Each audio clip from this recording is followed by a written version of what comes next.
I grew up in a small town where everyone knew everyone, and strange occurrences were rare, until the day I stumbled upon the old dollmaker's shop.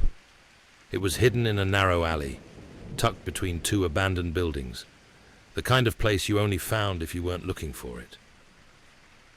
The wooden sign above the door was faded, barely legible, but I could make out the words, "Antique dolls, handcrafted with love." I was never particularly fond of dolls, but something about the shop drew me in that afternoon. Maybe it was the soft, golden light seeping through the dusty windows, or the eerie quiet that seemed to surround it. Either way, I stepped inside.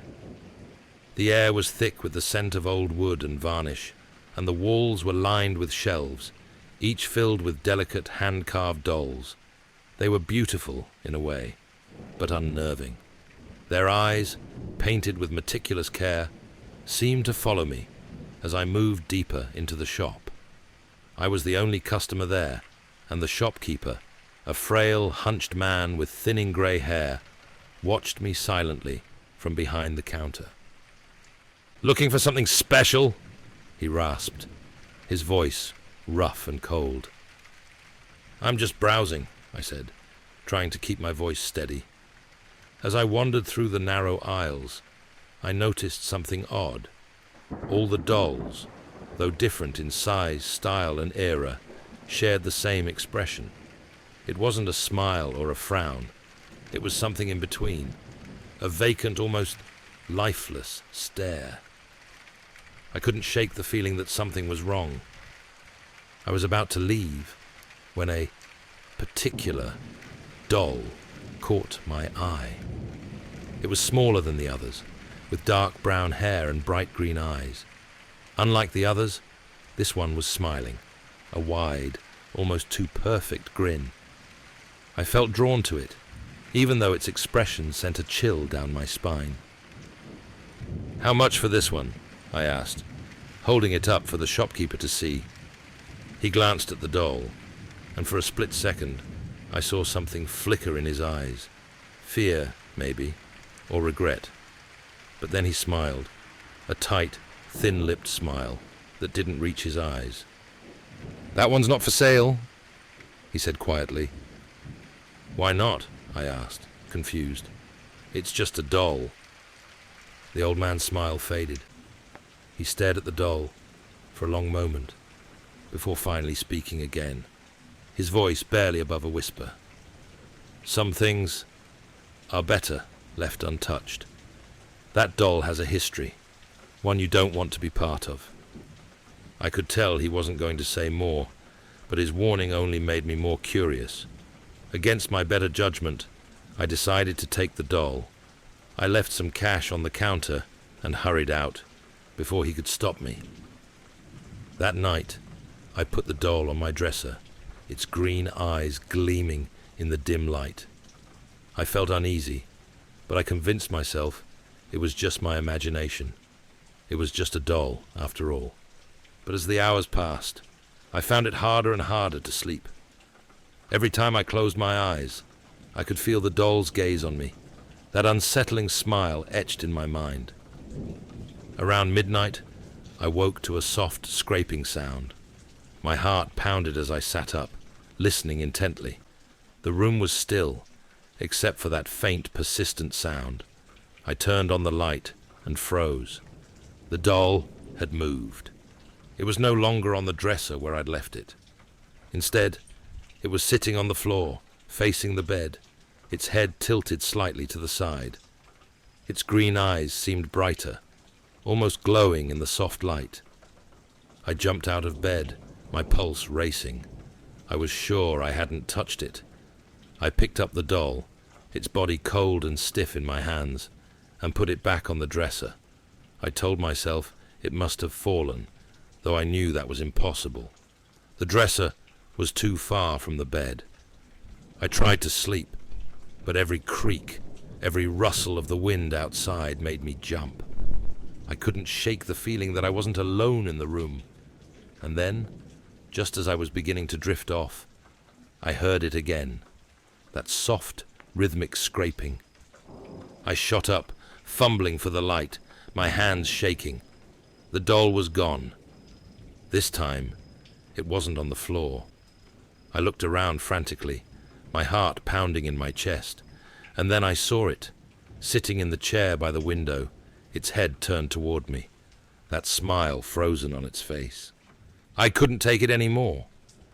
I grabbed the doll and threw it into the closet, slamming the door shut. I didn't sleep for the rest of the night.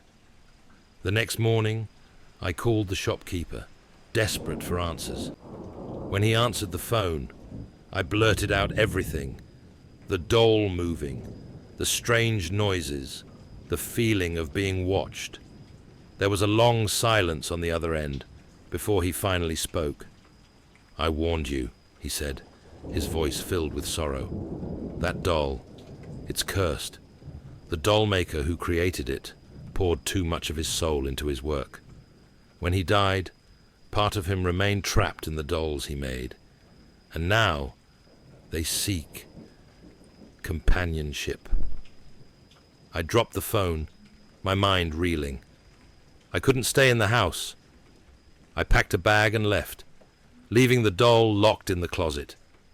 But even now, months later, I can still hear the faint scraping in the night, as if the doll is trying to find its way back to me.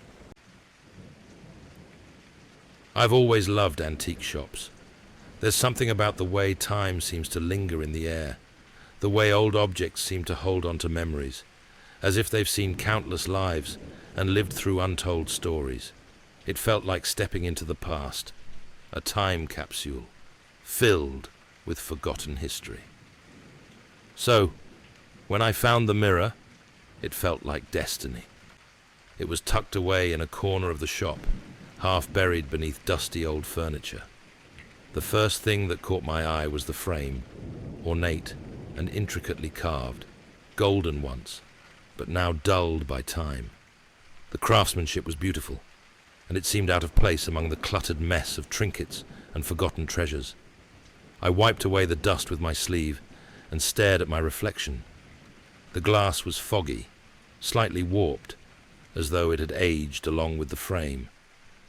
But there was something about the mirror that drew me in, something that made it feel special. I didn't ask the shopkeeper any questions about it. I just knew I had to have it. I brought the mirror home, excited to add it to my room. It was tall, almost reaching the ceiling, and I hung it on the wall opposite my bed, admiring how it gave the room an old-world charm. That night, after I'd settled into bed, I noticed it for the first time, the strange chill in the air.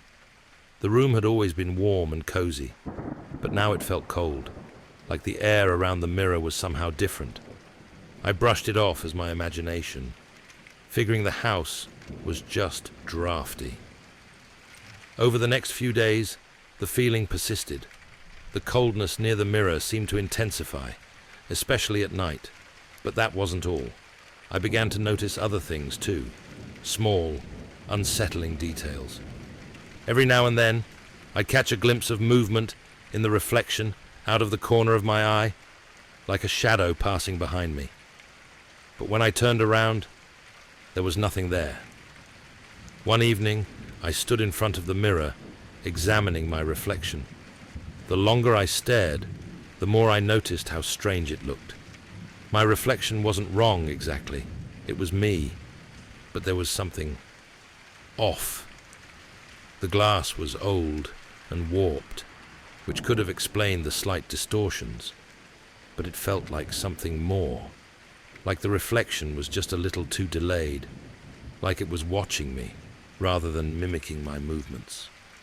That night, I heard the whispers for the first time.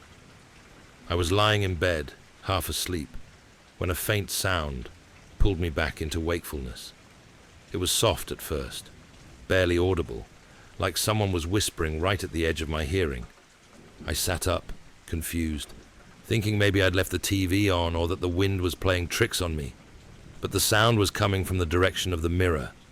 I stared at it, my heart pounding in my chest. The whispering grew louder, but I couldn't make out the words. It was like someone, or something, was murmuring just beneath the surface of the glass.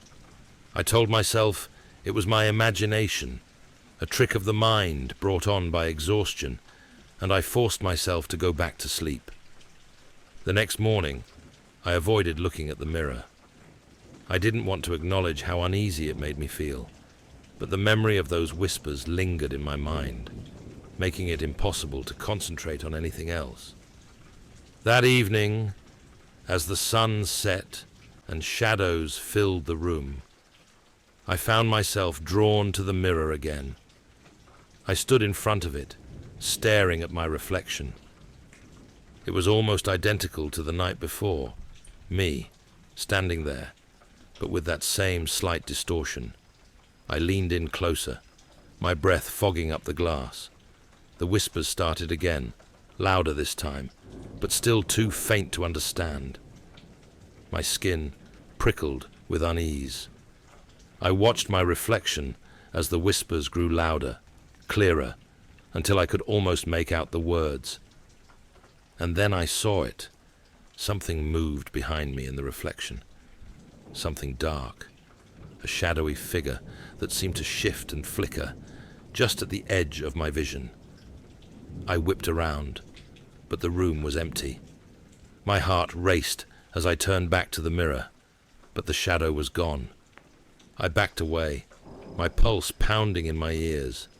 I didn't know what I'd seen, but it felt wrong, unnatural.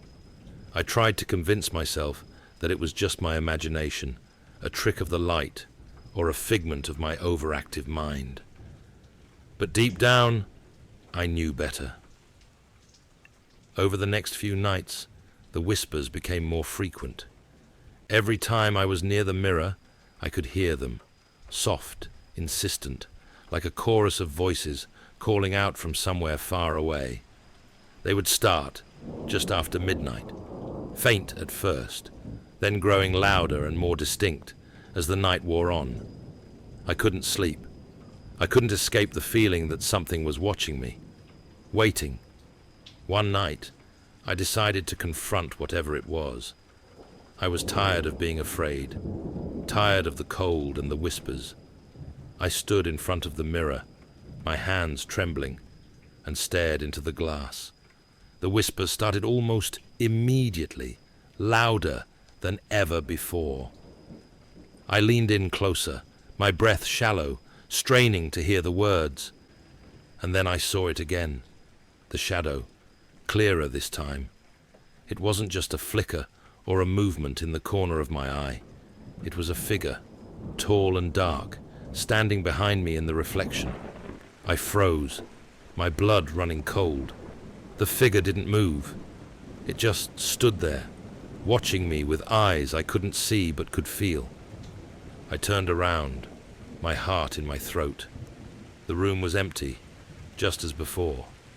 But when I looked back at the mirror, the figure was still there. Only now, it was closer, much closer.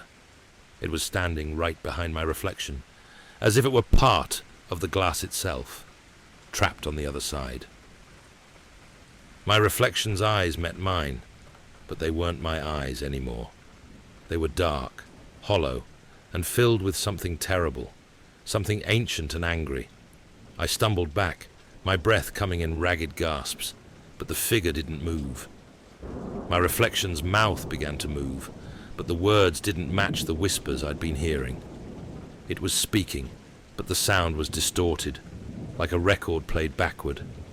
I grabbed the nearest object, a chair, and hurled it at the mirror. The glass shattered, pieces flying across the room. For a moment, the whispering stopped, and the figure vanished. I stood there, panting, staring at the broken shards of glass littering the floor. But then, slowly, the whispers began again. This time, they were coming from all around me. The room grew colder, the air thick with a palpable sense of dread. I could feel it. Whatever had been in the mirror, whatever had been watching me, wasn't confined to the glass anymore. It was in the room. I ran out of the house, my pulse racing, and didn't stop until I was several blocks away. I didn't go back for days, too afraid of what I might find. When I finally did, the house was eerily silent. The shards of the mirror were still on the floor, but the sense of something watching me was gone. I thought I'd gotten rid of it, that shattering the mirror had broken whatever curse it held. But even now, months later, I still hear the whispers sometimes, faint and distant, just at the edge of my hearing. And when I close my eyes at night, I can still see the shadowy figure standing just behind me, waiting in the darkness. I haven't owned a mirror since.